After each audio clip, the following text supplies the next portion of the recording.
Junio 26, Segunda de Reyes 9, versión Reina Valera contemporánea. Jehú mata a Jorán. Fue así como Jehú, el hijo de Josafat y nieto de Nimsi, conspiró contra Jorán, que por causa del rey Hazael de Siria estaba con todos los israelitas protegiendo la ciudad de Ramot de Galat, aunque había regresado a Jezreel para curarse las heridas que los sirios le habían hecho en la batalla contra el rey Hazael de Siria. Jehú dijo: si ustedes están de acuerdo, que nadie escape de la ciudad, para que la noticia no se sepa en Jezreel. Dicho esto, Jehú montó en su carro y se dirigió a Jezreel, donde Jorán yacía enfermo. Allí también estaba el rey Ocosías de Judá, que había ido a visitar a Jorán. Cuando el atalaya que estaba en la torre de Jezreel vio venir la tropa de Jehú, gritó: veo que se acerca una tropa. Y Jorán dijo: manda a un jinete que los inspeccione y les pregunte en qué plan vienen. El jinete fue a inspeccionarlos y les dijo: el rey manda decir si vienen en son de paz. Y Jehú le respondió: ¿de qué paz me hablas? Tú pásate a mis filas. Entonces el atalaya dio aviso y dijo: el mensajero ha llegado hasta ellos, pero no veo que regrese.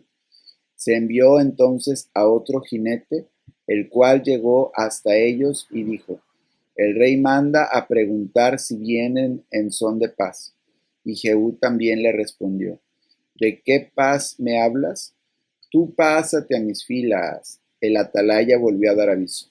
También el otro jinete llegó hasta ellos, pero no veo que regrese. Por la manera de conducir, me parece que quien viene en el carro es Jehú, hijo de Nimsi, pues conduce como loco. Jorán ordenó entonces que prepararan su carro, y cuando estuvo listo, partieron juntos el rey Jorán de Israel y el rey Ocosías de Judá, aunque cada uno en su carro, y fueron al encuentro de Jehú, al que hallaron en el campo que había pertenecido a Nabot de Jezreel. Cuando Jorán vio a Jehú, exclamó: ¿vienes en son de paz, Jehú? Y éste respondió: ¿y qué paz puede haber con tantas fornicaciones y hechicerías de tu madre Jezabel? Entonces Jorán dio vuelta a su carro y emprendió la huida, mientras decía a Ocosías: nos han traicionado, Ocosías. Pero Jehú tensó su arco y le clavó una flecha a Jorán por la espalda, y la saeta le salió por el corazón, y cayó muerto en su carro. Jehú le dijo a Abidcar, su capitán: tómalo y arrójalo en un extremo del campo que fue de Nabot de Jezreel. Acuérdate que cuando tú y yo íbamos juntos con la gente de Ahab, su padre, el Señor pronunció esta sentencia contra él cuando dijo: yo, el Señor, vi ayer aquí la sangre de Nabot y la sangre de sus hijos. Por eso aquí en este campo te daré tu merecido. Yo soy el Señor. Así que conforme a la palabra del Señor, tómalo y arrójalo en el que fue campo de Nabot. Jehú mata a Ocosías. Cuando el rey Ocosías de Judá vio esto, huyó por el camino de Bet-Hagán, seguido de Jehú, que decía: hieran también a este que va en el carro. Y en la subida de Gur, junto a Ibleam, Ocosías fue herido. Por eso huyó a Megiddo, donde murió. Sus oficiales lo llevaron a Jerusalén en un carro, y allá en la ciudad de David lo sepultaron en su propio sepulcro junto a sus antepasados. Ocosías comenzó a reinar sobre Judá en el 11º año del reinado de Jorán, hijo de Ahab. Muerte de Jezabel. Después Jehú se fue a Jezreel, y cuando Jezabel lo supo, se pintó los ojos con antimonio, y se atavió la cabeza y se asomó a la ventana. En el momento en que Jehú entró a la ciudad, ella gritó: ¿cómo le va a Zimri, asesino de su rey? Jehú levantó la vista hacia la ventana y dijo: ¿Hay alguien ahí que esté de mi parte? 2 o 3 eunucos se inclinaron hacia él, y él les dijo: Arrójenla al suelo. Ellos la lanzaron por la ventana, y parte de su sangre salpicó la pared y los caballos, y Jehú la arrolló. Luego entró y comió y bebió, y más tarde dijo: Ahora vayan a ver a esa maldita mujer y sepúltenla, pues es hija de un rey. Pero cuando fueron para sepultarla, no hallaron de ella más que la calavera, los pies y las palmas de las manos.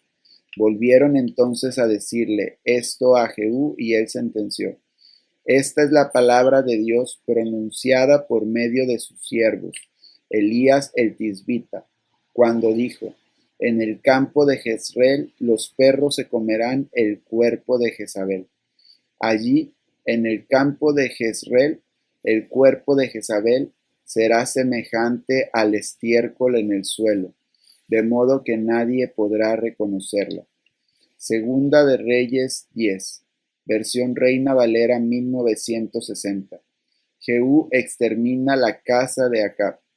Tenía Acab en Samaria 70 hijos, y Jehú escribió cartas y las envió a Samaria a los principales de Jezreel, a los ancianos y a los ayos de Acab, diciendo: Inmediatamente que lleguen estas cartas a vosotros los que tenéis a los hijos de vuestro señor, y los que tienen carros y gente de a caballo, la ciudad fortificada y las armas, escoged al mejor y al más recto de los hijos de vuestro señor, y ponedlo en el trono de su padre, y pelead por la casa de vuestro señor. Pero ellos tuvieron gran temor y dijeron: He aquí 2 reyes no pudieron resistirle. ¿Cómo le resistiremos nosotros? Y el mayordomo, el gobernador de la ciudad, los ancianos y los ayos enviaron a decir a Jehú: Siervos tuyos somos, y haremos todo lo que nos mandes.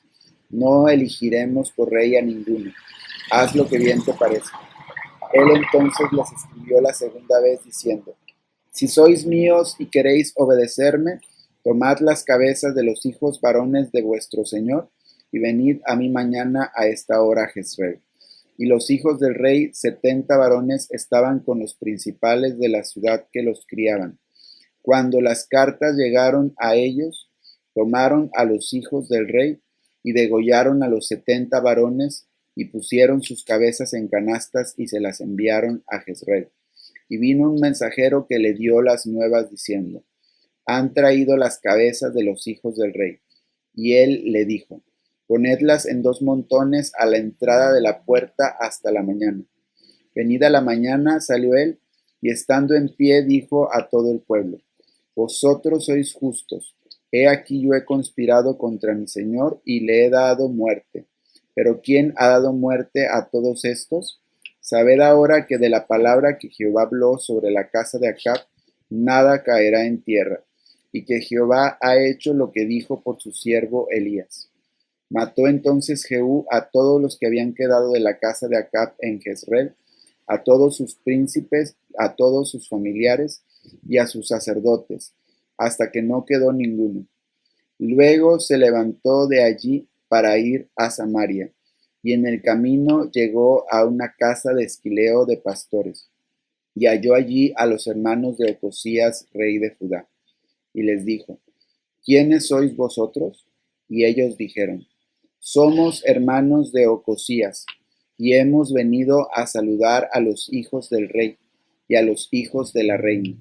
Entonces él dijo: Prendedlos vivos. Y después que los tomaron vivos, los degollaron junto al pozo de la casa de esquileo, 42 varones, sin dejar ninguno de ellos. Yéndose luego de allí, se encontró con Jonadab, hijo de Recab, y después que lo hubo saludado, le dijo: ¿Es recto tu corazón, como el mío es recto con el tuyo? Y Jonadab dijo: Lo es. Pues que lo es, dame la mano. Y él le dio la mano. Luego lo hizo subir consigo en el carro y le dijo: Ven conmigo y verás mi celo por Jehová. Lo pusieron pues en su carro. Y luego que Jehú hubo llegado a Samaria, Mató a todos los que habían quedado de Acab en Samaria, hasta exterminarlos, conforme a la palabra de Jehová que había hablado por Elías. Jehú extermina el culto de Baal. Después reunió Jehú a todo el pueblo y les dijo: Acab sirvió poco a Baal, mas Jehú lo servirá mucho. Llamadme pues luego a todos los profetas de Baal, a todos sus siervos y a todos sus sacerdotes, que no falte uno, porque tengo un gran sacrificio para Baal. Cualquiera que faltare no vivirá. Esto hacía Jehú con astucia para exterminar a los que honraban a Baal. Y dijo Jehú: santificad un día solemne a Baal. Y ellos convocaron. Y envió Jehú por todo Israel, y vinieron todos los siervos de Baal, de tal manera que no hubo ninguno que no viniese. Y entraron en el templo de Baal, y el templo de Baal se llenó de extremo a extremo. Entonces dijo al que tenía el cargo de las vestiduras: saca vestiduras para todos los siervos de Baal. Y él le sacó vestiduras. Y entró Jehú con Jonadab, hijo de Recab, en el templo de Baal, y dijo a los siervos de Baal: mirad y ved que no haya aquí entre vosotros alguno de los siervos de Jehová, sino solo los siervos de Baal. Y cuando ellos entraron para hacer sacrificios y holocaustos, Jehú puso afuera a 80 hombres, y les dijo: cualquiera que dejare vivo a alguno de aquellos hombres que yo he puesto en vuestras manos, su vida será por la del otro. Y después que acabaron ellos de hacer el holocausto, Jehú dijo a los de su guardia y a los capitanes: entrad y matadlos, que no escape ninguno. Y los mataron a espada, y los dejaron tendidos los de la guardia y los capitanes. Y fueron hasta el lugar santo del templo de Baal, y sacaron las estatuas del templo de Baal y las quemaron. Y quebraron la estatua de Baal, y derribaron el templo de Baal, y lo convirtieron en letrinas hasta hoy. Así exterminó Jehú a Baal de Israel. Con todo eso, Jehú no se apartó de los pecados de Jeroboam, hijo de Nabat, que hizo pecar a Israel, y dejó en pie los becerros de oro que estaban en Betel y en Dan. Y Jehová dijo a Jehú: por cuanto has hecho bien ejecutando lo recto delante de mis ojos, e hiciste a la casa de Acab conforme a todo lo que estaba en mi corazón, tus hijos se sentarán sobre el trono de Israel hasta la 4ª generación. Mas Jehú no cuidó de andar en la ley de Jehová Dios de Israel con todo su corazón, ni se apartó de los pecados de Jeroboam, el que había hecho pecar a Israel. Hechos 17, versión La Palabra España. Evangelización de Tesalónica. Pasaron por Anfípolis y Apolonia, y llegaron a Tesalónica, donde había una sinagoga judía. Siguiendo su costumbre, Pablo asistió a sus reuniones, y durante 3 sábados consecutivos departió con ellos, explicándoles y demostrándoles con base en las Escrituras que el Mesías había de padecer y resucitar de entre los muertos. Y añadía: el Mesías no es otro que Jesús, a quien yo os anuncio. Algunos judíos se convencieron y se unieron a Pablo y a Silas, y lo mismo hicieron muchos griegos que rendían culto al verdadero Dios, junto con numerosas damas distinguidas. Pero los judíos, movidos por la envidia, reclutaron unos cuantos maleantes callejeros que alborotaron a la población y provocaron un tumulto en la ciudad. Se aglomeraron ante la casa de Jasón con el propósito de conducir a Pablo y a Silas ante la asamblea popular. Como no los encontraron, llevaron a rastras a Jasón y a algunos otros hermanos ante los magistrados, diciendo a gritos: esos individuos que han revolucionado el mundo entero también se han presentado aquí. Jasón los ha hospedado en su casa y no hacen más que desafiar las leyes del emperador y afirman que hay otro rey, Jesús. Estas palabras alarmaron a la gente y a los magistrados, así que exigieron a Jasón y a los demás que depositasen una fianza para dejarlos en libertad. Pablo y Silas en Berea. Al caer la noche, sin más dilación, los hermanos encaminaron a Pablo y a Silas hacia Berea. Llegados allí, no tardaron en acudir a la sinagoga judía. En Berea los judíos eran de menor talante que los de Tesalónica, y recibieron el mensaje con gran interés, estudiando asiduamente las Escrituras para comprobar si las cosas eran realmente así. Muchos de ellos creyeron, e incluso entre los no judíos hubo un gran número de señoras distinguidas y de hombres que abrazaron la fe. Pero cuando los judíos de Tesalónica se enteraron de que Pablo estaba anunciando el mensaje de Dios en Berea, fueron allá para incitar y alborotar a la plebe. Así que, sin pérdida de tiempo, los hermanos condujeron a Pablo hasta la costa. Silas y Timoteo se quedaron en Berea. Los que acompañaban a Pablo lo escoltaron hasta Atenas y regresaron con el encargo de que Silas y Timoteo se reuniesen cuanto antes con él. Pablo en Atenas. Mientras esperaba en Atenas a Silas y a Timoteo, Pablo se sentía exasperado al ver la ciudad sumida en idolatría. Conversaba en la sinagoga con los judíos y con los que sin serlo rendían culto al Dios verdadero. Y lo mismo hacía diariamente en la plaza mayor con los transeúntes. También entraron en contacto con él algunos filósofos epicúreos y estoicos.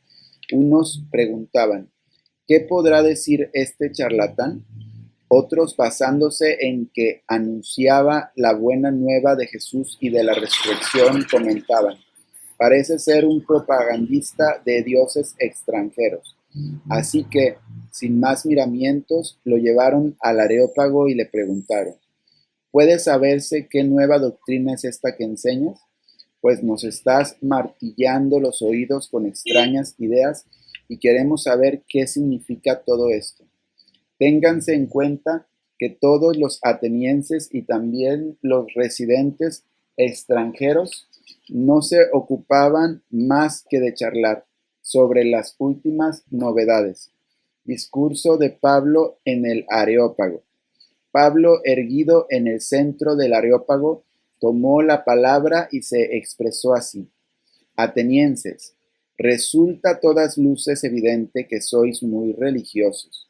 Lo prueba el hecho de que mientras deambulaba por la ciudad, contemplando vuestros monumentos sagrados, he encontrado un altar con esta inscripción, al Dios desconocido.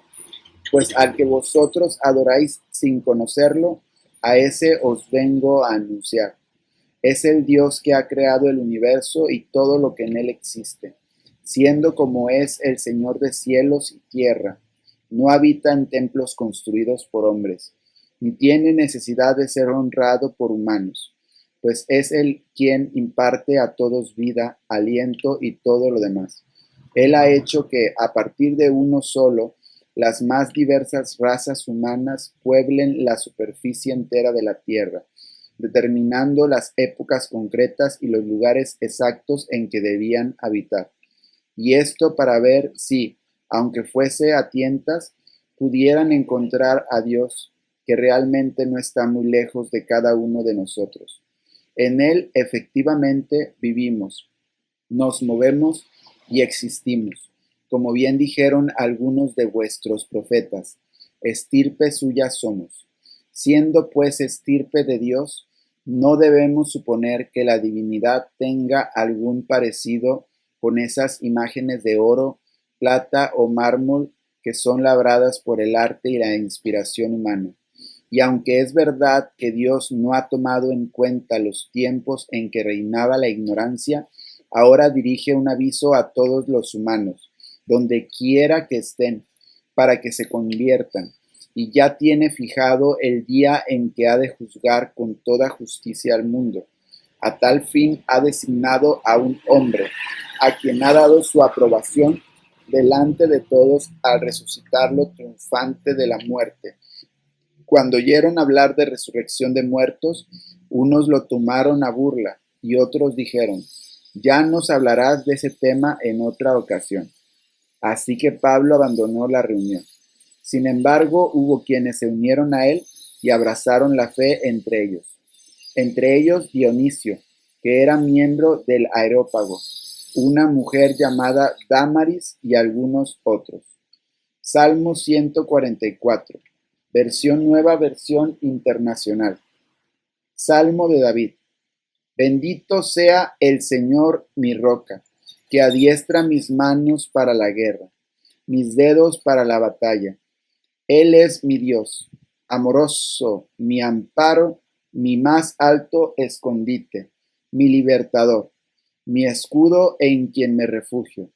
Él es quien pone los pueblos a mis pies. Señor, ¿qué es el mortal para que lo cuides? ¿Qué es el ser humano para que en él pienses? Todo mortal es como un suspiro. Sus días son fugaces como una sombra. Abre tus cielos, Señor, y desciende. Toca los montes y haz que echen humo. Lanza relámpagos y dispersa al enemigo. Dispara tus flechas y ponlo en retirada. Extiende tu mano desde las alturas y sálvame de las aguas tumultuosas. Líbrame del poder de gente extraña. Cuando abren la boca dicen mentiras. Cuando levantan su diestra juran en falso. Te cantaré, oh Dios, un cántico nuevo. Con el arpa de 10 cuerdas te cantaré salmos. Tú das la victoria a los reyes. A tu siervo David lo libras de la cruenta espada. Ponme a salvo, líbrame del poder de gente extraña. Cuando abren la boca dicen mentiras. Cuando levantan su diestra juran en falso. Que nuestros hijos en su juventud crezcan como plantas frondosas. Que sean nuestras hijas como columnas esculpidas para adornar un palacio. Que nuestros graneros se llenen con provisiones de toda especie. Que nuestros rebaños aumenten por millares, por decenas de millares en nuestros campos. Que nuestros bueyes arrastren cargas pesadas. Que no haya brechas ni salidas, ni gritos de angustia en nuestras calles. Dichoso el pueblo que recibe todo esto. Dichoso el pueblo cuyo Dios es el Señor.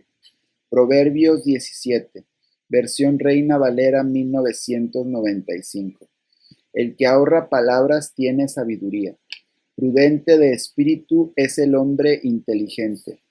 Aun el necio cuando calla es tenido por sabio. El que cierra sus labios es inteligente.